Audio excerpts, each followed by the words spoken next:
Good morning, and thank y'all for inviting me to join you today. Commissioner Steve Troxler sends his regrets that he's unable to join you this morning and sends you all the best for a successful 2023 growing season.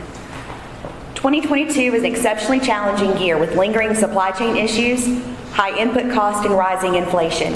You can also add the war on Ukraine to that list of challenges. I think for the first time in our lives, we really are part of a geopolitical puzzle that most people don't understand and that we don't know how to navigate through. I think it's fair to say that North Carolina farmers have had to watch every expense and every penny closely to turn a profit. The release of the USDA NASS crop summary report earlier this year noted some bright spots too. That report indicated a record yield for cotton at 1,043 pounds per acre. In addition, growers tied the 2019 yield record for peanuts at 4,400 pounds per acre.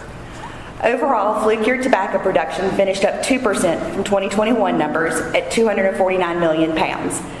That was based on increased yields per acre since tobacco acreage was down about 3,000 across the state. Tobacco prices were also up a little, which I know helped.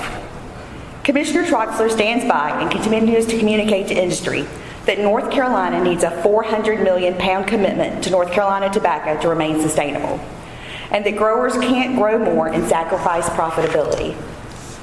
Soybean production ended strong at 65 million bushels, just down 1% from 2021's record soybean year. And bean prices were strong, around $15 plus during the season. And this year, for the first time, corn grower Russell Hendrick of Catawba County topped the 400 bushels per acre mark for corn. It has been determined that his yield has set a world record for dryland corn production. What a great accomplishment. Overall, corn production was down 27% in 2022 at just under 99 million bushels, with some farmers reporting decent to good corn prices. We're grateful farmers saw strong prices for commodities, especially given the steep increases with input cost. Profitability is key, especially with rising production cost.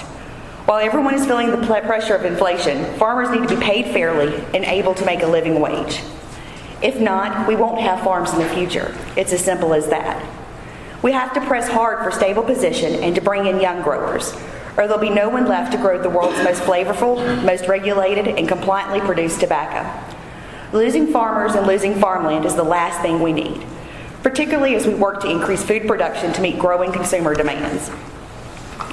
I anticipate we'll continue to see some of these same challenges spill over into 2023.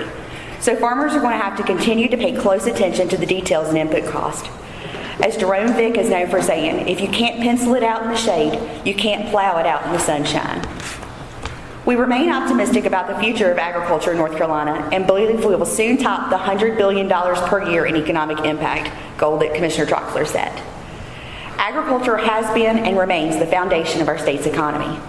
Sitting here in Smithfield with all the development occurring in Johnston County, it's easy to forget that we are still mostly a rural state. The economic impact of agriculture and agribusiness in North Carolina is just under $93 billion a year. It's an industry that accounts for 1/6 of the state's income and employment, making it a powerful economic driver of our economy in rural communities. Exports remain essential for our agricultural success, especially with tobacco, and we're continuing to foster strong trade relationships to help grow our export opportunities. For 2022, we exported around $3 billion in commodities, including $403 million worth of tobacco. China remains the top market, but we also sold leaf to Mexico and South Korea. 40% of our sweet potatoes are exported to Europe, and I believe we can continue to increase this market as well as increase domestic consumption.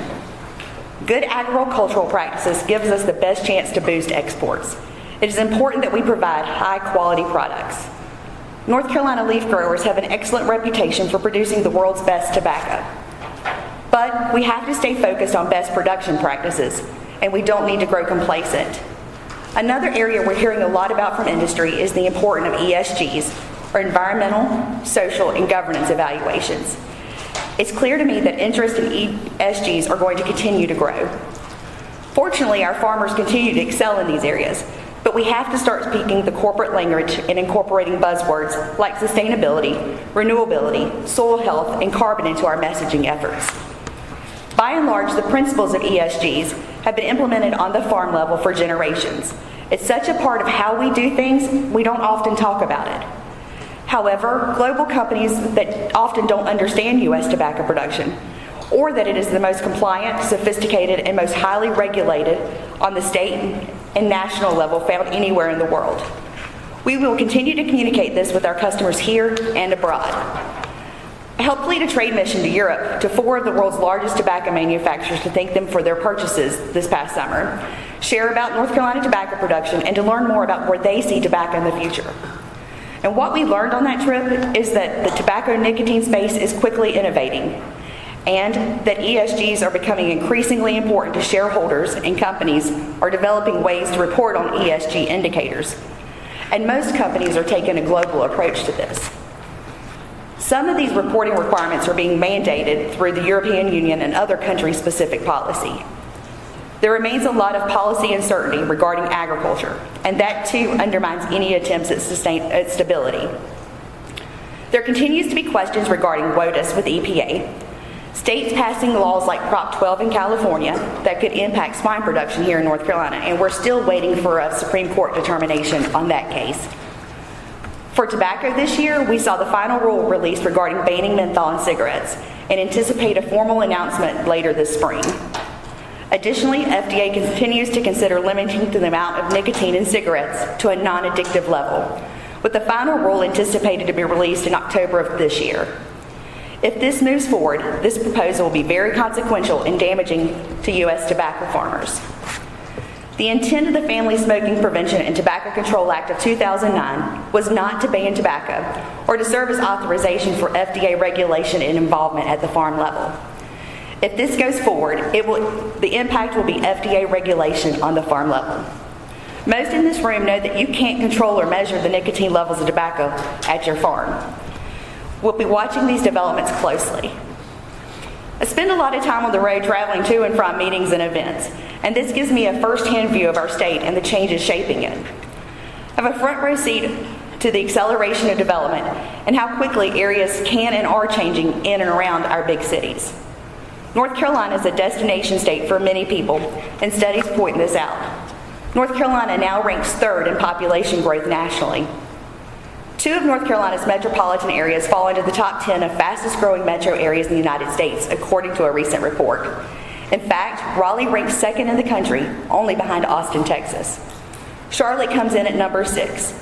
The population growth for Austin from 2016 to 2021 was 14.1%.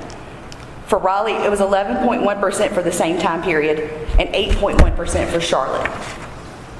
In the top 15 fastest growing cities noted in this report, Texas placed 4 cities on the list. Florida had 3 cities and North Carolina had 2. It's interesting to note that each of these states have a large agricultural footprint and production.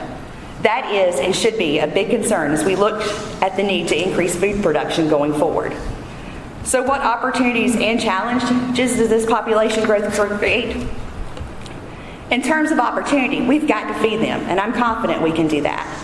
But when we look at the infrastructure needed for this growth, we come up with significant challenges. By a show of hands, did anybody in here experience rolling blackouts over Christmas? Yeah.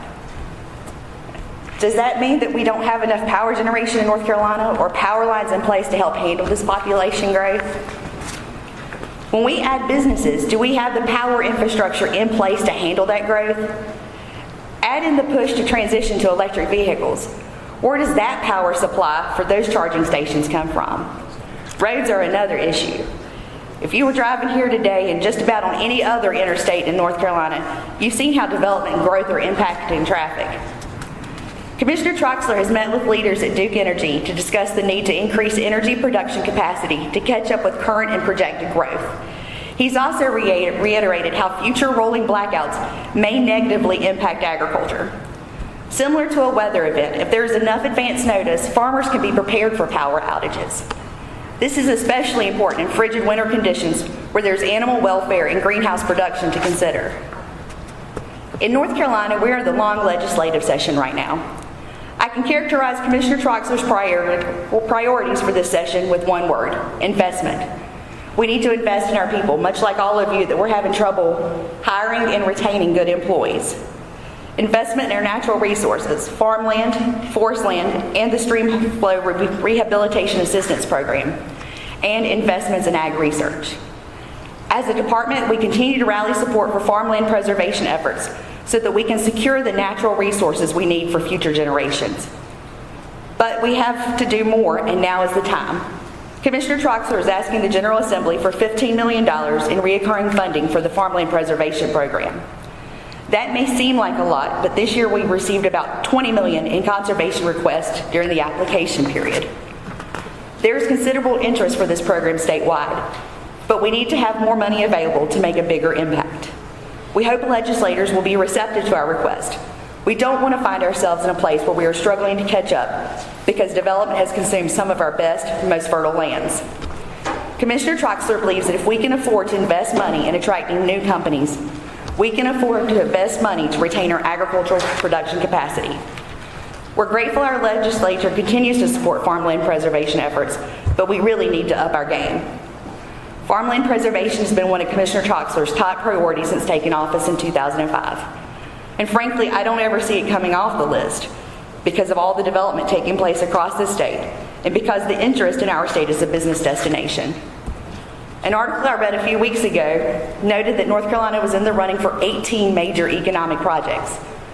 These projects would continue the current trend of attracting large manufacturing facilities. These mega projects would include at least 1,000 jobs and an investment of at least $1 billion each. So that means these projects also involve lots of land, specifically farm and forest land. I can list nearly 7,000 acres in current projects. In Chatham County, we have the VinFast, an electric vehicle manufacturing, taking up a little over 1,700 acres. In Randolph County, Toyota is building a $1.3 billion electric vehicle battery plant, and that's taken up just under 2,000 acres, and plus we'll be adding 1,750 employees. Where are these people going to live and shop? Research Triangle Park. Apple's just announced a new campus with 280 acres involved. And here in Johnston County, there's a multiple waterfront development at Flowers Plantation, taking up 3,000 acres, part of which is already developed. These are just a few examples, but they underscore the importance of preserving farmland for future agricultural and forestry production. Last July, the American Farmland Trust released its report, Farms Under Threat 2040, in which it noted that North Carolina ranks second in the country in potential farmland loss by 2040. This report projected 1.1 million acres of North Carolina farmland would be converted from agricultural use. That number was based on current development numbers, but land loss could increase to 1.6 million acres if development rates increase. As a department, we continue to rally support for farmland preservation efforts so that we can secure the natural resources we need for future generations.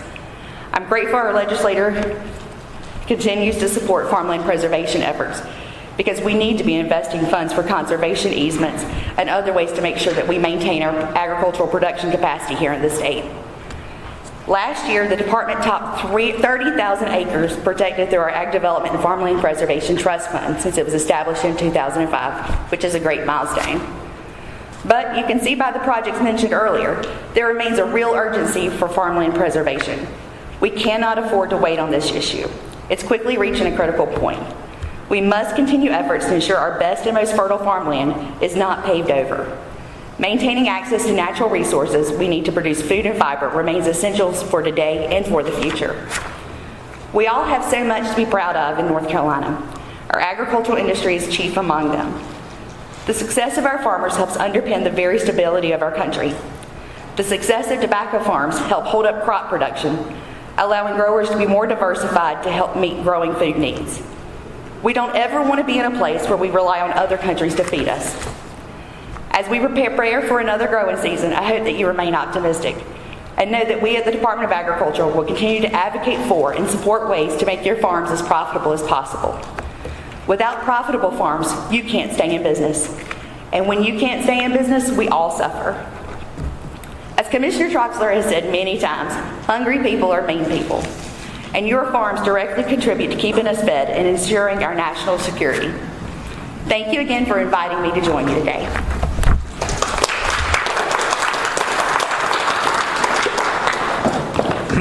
Thank you, Beth. Beth always has a awful lot of knowledge that she can